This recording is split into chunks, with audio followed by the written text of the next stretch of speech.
Are you a baseball player that's looking to improve your shoulder strength and endurance going into the summer season so that way you can make sure you miss as little time as possible on the field?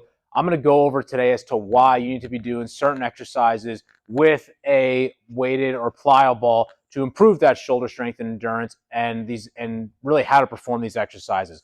How do I know this? I'm Dr. Jeff Lewis. I'm the owner of physical therapist of Lewis Physical Therapy and Sports Rehab in Point Pleasant, New Jersey, and I have helped countless baseball players get back to throwing pain-free and be stronger than they ever were. So again, really today what I want to focus on are single arm plyos more than anything. And I should preface that a lot of these movements that we are going to be doing here today are very similar movements that we do with guys in a rehab setting, especially when we're getting guys coming back after Tommy John or shoulder surgery, really as we're preparing them to throw. We always want to make sure we're doing some type of upper body plyometric progression with medicine balls and plyo balls like this. So these are a super important part, and personally my favorite part of the rehab process that we do in order to get guys ready for that first day of throwing. So for the purpose of this video, I really have a 1 pound ball here. You don't need much heavier than that. I mean, to start, you can get up to a 3 pound ball. I mean, I would definitely not go anything higher than 5. I just don't think you need it. Most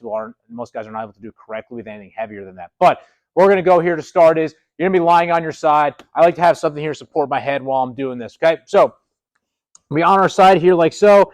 We're going to have our arm at our side. And what we're going to do is just focusing on quick little drops. Now, pardon me if I drop a couple here. I'm certainly not as efficient as a lot of the pitchers that I see, but we're going to try to keep as much of a good of a pace as we can here. So the first is going to be that external rotation drop, low amplitude, meaning it's just quick drops. We're not trying to get a lot of distance between where the ball starts and where it ends. So elbows bent at 90, shoulder blades down and back, and we're just going to do catches here, letting the ball come out of our hand each time, keeping it engaged with those fingers. And then from there, we're going to do some more continuous catches like this, working that eccentric control of that rotator cuff. So those are two variations of the same exercise that we will use with guys.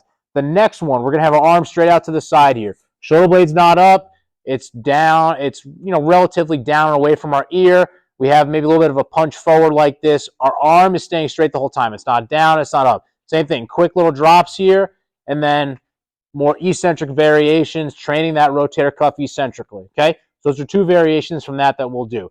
Next, you can get rid of the bolster here.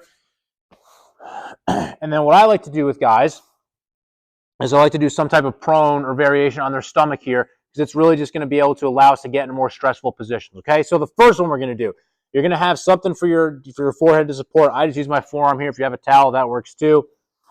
We're going to be in this 90-90 position here. And same thing, we're just performing small drops like so, keeping that shoulder blade engaged as much as we can. That's going to be a tough one for a lot of guys. In this case, it's going to be pretty hard for guys to, one, keep their arm up the entire time, their shoulder blade engaged. That upper trap likes to take over a lot of times.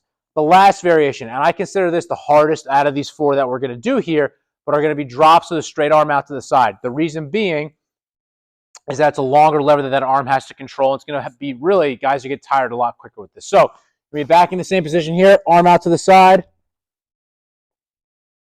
Same thing, just controlling those drops. Keep that shoulder blade engaged that entire time. So those are four pliable exercises that I like to do with guys to really improve that rotator cuff, shoulder blade, scapular, thoracic, muscle strength, and endurance. For each of those, I typically go for at minimum 30 seconds. I mean, I'm really doing these. I want to get to doing these for like 45 seconds to a minute. Really just trying to burn up that muscle back there, get it to the point of fatigue. So we're just gradually improving that endurance. Probably no more than 2 sets is the right way to go about that. Really the right way to go about that to start. So if you're a baseball player, you're looking for ways to improve your shoulder strength and endurance, you're just not really sure where to start, give these pliable exercises a try in your arm care program. Leave a comment below with any other questions you have on training methods or methodology. Like and subscribe to that channel. And if you're interested in really putting yourself in the best position to succeed, go ahead and text that number below and we'll reach out to you, and you can reach out to us in terms of availability for online coaching.